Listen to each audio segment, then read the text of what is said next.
Hi friends, welcome to our channel. Brahmamudi serial next ఎపిసోడ్లో ఏం జరగబోతోందో ఈ వీడియోలో చూసి తెలుసుకుందాం. చాలా సంతోషంగా ఉన్న అపర్ణ అసలేం జరిగింది అని తెలుసుకోవడానికి ఈ వీడియోని స్కిప్ చేయకుండా ఎండ్ వరకు చూసేయండి. యామిని వచ్చిన తర్వాత రాజ్ యామినిని తీసుకొని తిరిగి వాళ్ళ ఇంటికి వెళ్ళిపోతాడు. అలా రాజు వాళ్ళు ఇంటికి చేరుకోగానే యామిని వాళ్ళ అమ్మ నాన్నలు, రండి బాబు, ఏంటి ఈరోజు మీరు చాలా సంతోషంగా కనిపిస్తున్నారు అని అంటారు. అప్పుడు రాజ్, ఈరోజు మా అమ్మ పుట్టినరోజు, అందుకే ఈరోజు గుడిలో నేను అన్నదానం చేయించాను అని అంటాడు. అప్పుడు యామిని, అవును మామ్, నేను కూడా చాలా హ్యాపీగా ఫీల్ అయ్యాను అని అంటుంది. అప్పుడు రాజ్, మా అమ్మ పుట్టినరోజు సందర్భంగా ఈరోజు గుడిలో అన్నదానం జరిపించడం కూడా నాకు కూడా చాలా సంతోషంగా అనిపించింది ఆంటీ అంకుల్ అని అంటాడు. అప్పుడు యామిని వాళ్ళ నాన్న, అదేంటి బాబు, ఈరోజు అన్నదానం జరిపించానంటున్నారు, మీ అమ్మ పుట్టినరోజు అని డౌట్గా అని మాట్లాడుతూ ఉంటే అప్పుడు యామిని సైగలు చేస్తుంది.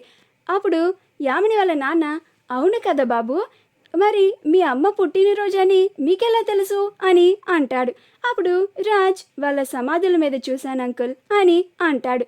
అంకుల్, మీకు విషయం చెప్పాలి, ఈరోజు గుళ్ళో నాకు అపర్ణ గారని ఒక ఆవిడ పరిచయం అయ్యారు. ఈరోజు ఆవిడ పుట్టినరోజు కూడా అంట.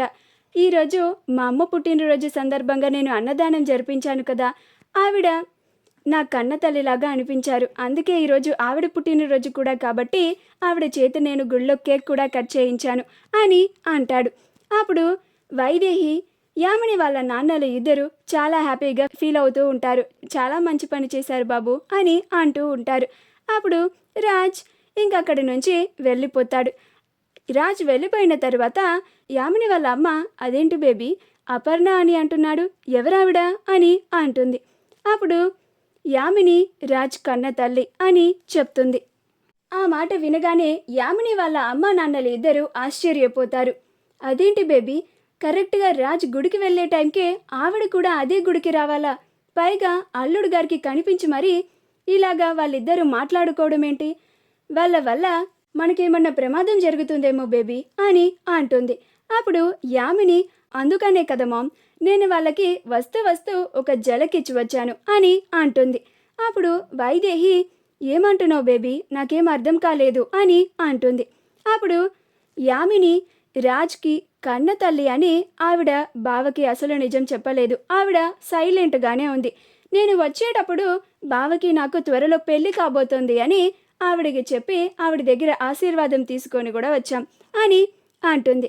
అప్పుడు వైదేహి, అదేంటి బేబీ, అలా ఎందుకు చేసావు, మీ ఇద్దరికి పెళ్లి జరగబోతోంది అని తెలిస్తే ఇప్పుడు ఆవిడ కావ్య ఇద్దరు ఊరుకుంటారా అని అంటుంది.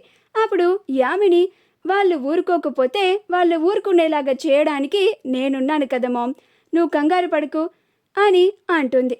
అప్పుడు వైదేహి సైలెంట్గా ఉంటుంది. కానీ బేబీ, నువ్వు చాలా జాగ్రత్తగా ఉండాలి. ఇంతవరకు రాజ్ భార్యకి మాత్రమే రాజ్ బ్రతికి ఉన్నాడని తెలుసు, ఇప్పుడు రాజ్ కన్న తల్లికి కూడా ఈ నిజం తెలిసిపోయింది. అది వాళ్ళ కుటుంబం అంతా పాకిపోక ముందలే నువ్వు చాలా జాగ్రత్త పడాలి, లేకపోతే వాళ్ళంతా వచ్చి నిన్ను నిలదీసి రాజ్ని వాళ్ళ ఇంటికి తీసుకెళ్ళిపోతారు అని అంటుంది. అప్పుడు యామిని, అందుకనే కదా మామ్, మా పెళ్ళిని త్వరలోనే చేయాలి అని అనుకుంటున్నాను అని అంటుంది. అప్పుడు యామిని వాళ్ళ నాన్న, మరి అల్లుడు గారు టైం అడిగారు కదా బేబీ అని అంటాడు. అప్పుడు యామిని, బావని పెళ్ళికి ఎలా ఒప్పించాలో నాకు బాగా తెలుసు డాడ్, పోయినసారి బావని పెళ్ళికి ఒప్పించాం కదా, ఇప్పుడు పెళ్ళి కొంచెం తొందరగా చేసుకుందాం బావా అని చెప్పి చూద్దాం, వింటే సరే, లేకపోతే పోయినసారి ఆడిన డ్రామాలాగా ఇంకొకటి డ్రామా వేసి మరీ బావని ఒప్పించేద్దాం. బావని పెళ్ళికి ఒప్పించడానికి అంత కష్టపడనవసరం లేదు డాడ్, చాలా ఈజీగా ఒప్పించేయచ్చు, మీరేమీ కంగారు పడకండి అని అంటుంది. అప్పుడు వైదేహి, నువ్వు చాలా క్లారిటీగా ఉన్నావు బేబీ అని అంటుంది. అప్పుడు యామిని, మరి నీ కూతురంటే ఏమనుకుంటున్నావు మామ్ అని అంటుంది. ఆ మాట వినగానే యామిని వాళ్ళ డాడీ, అవునవును, తల్లి కూతురులిద్దరూ ఏమాత్రం తక్కువ కాదు అని అంటాడు. అప్పుడు వైదేహి, ఏమన్నారు అని అంటుంది.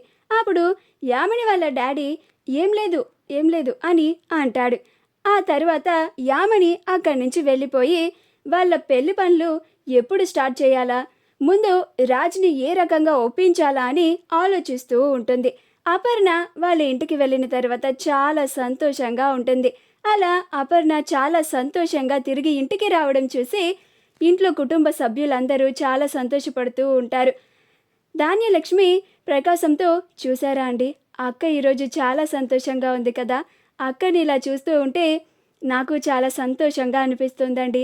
రోజు అక్క అలా దిగులుగా కూర్చొని తిండే తిప్పలు మానేసి ఉంటే చూడలేకపోయేదాన్ని.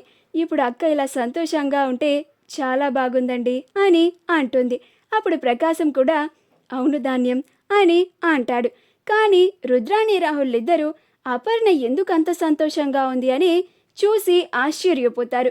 ఇంకా రుద్రాణి ఉండపట్టలేక అపర్ణ సంతోషాన్ని చూడలేక, ఏంటి వదిన ఈరోజు చాలా సంతోషంగా ఉన్నట్టున్నావు అని అంటుంది.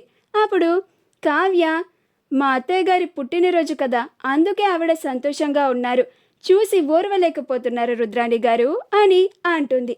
ఆ మాటకి స్వప్న, చాలా కరెక్ట్గా అడిగావే కావ్య, ఇన్నాళ్ళకి నీ నోట్లో నుంచి ఆవిడ మాటలకి సరైన సమాధానాన్ని సూటిగా వెంటనే చెప్పావు అని అంటుంది. అప్పుడు రుద్రాణి స్వప్నని కోపంగా చూస్తూ ఉంటుంది. అప్పుడు స్వప్న, ఏంటత్తా, నువ్వు చూస్తే భయపడడానికి ఇక్కడెవరూ లేరు అని అంటుంది. నా చెల్లి అన్న దాంట్లో తప్పేముంది? అపర్ణ ఆంటీ అంత సంతోషంగా ఉండడం చూసి నువ్వు తట్టుకోలేకపోవడం నిజమే కదా, అందుకే కదా అలా అడిగావు అని అంటుంది. అప్పుడు రుద్రాణి, నేనేమి మా వదిన సంతోషంగా ఉండడం చూసి చూడలేక అలా అడగలేదు, మా వదిన సంతోషానికి కారణమేంటా అని అడిగానంతే అని అంటుంది.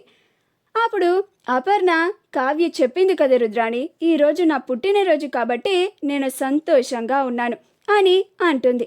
అప్పుడు రుద్రాణి, అది కాదు వదినా, ఇన్ని రోజులు రాజు చనిపోయాడు అని నీ రూమ్లో నుంచి బయటకు కూడా వచ్చేదానివి కాదు, ఎప్పుడు చూసినా ఏడుస్తూనే ఉండేదానివి, అసలు భోజనం కూడా చేసేదానివి కాదు, ఎవరితో మాట్లాడడానికి కూడా ఇష్టపడేదానివి కాదు, ఈరోజు ఇంత సంతోషంగా కనిపిస్తూ ఉంటే ఏం జరిగిందో అని అడిగానంతే అని అంటుంది. అప్పుడు అపర్ణ, కావ్య నాకు నమ్మకాన్ని ఇచ్చింది రుద్రాణి, నా కొడుకు అతి తొందరలోనే ఇంటికి వస్తాడు అని చెప్పింది, నేను అది నమ్ముతున్నాను అని అంటుంది. ఆ మాట వినగానే రుద్రాణి ఆశ్చర్యపోతుంది. ఇదేంటి, మా వదిన కూడా కావ్యలానే మాట్లాడుతోంది అని అనుకుంటూ ఉంటుంది. మా వీడియో కనుక మీకు నచ్చినట్లయితే లైక్ చేయండి, షేర్ చేయండి, మా ఛానల్ని సబ్స్క్రైబ్ చేసుకోండి, పక్కనే ఉన్న బెల్ ఐకాన్ని క్లిక్ చేయడం మాత్రం మర్చిపోకండి.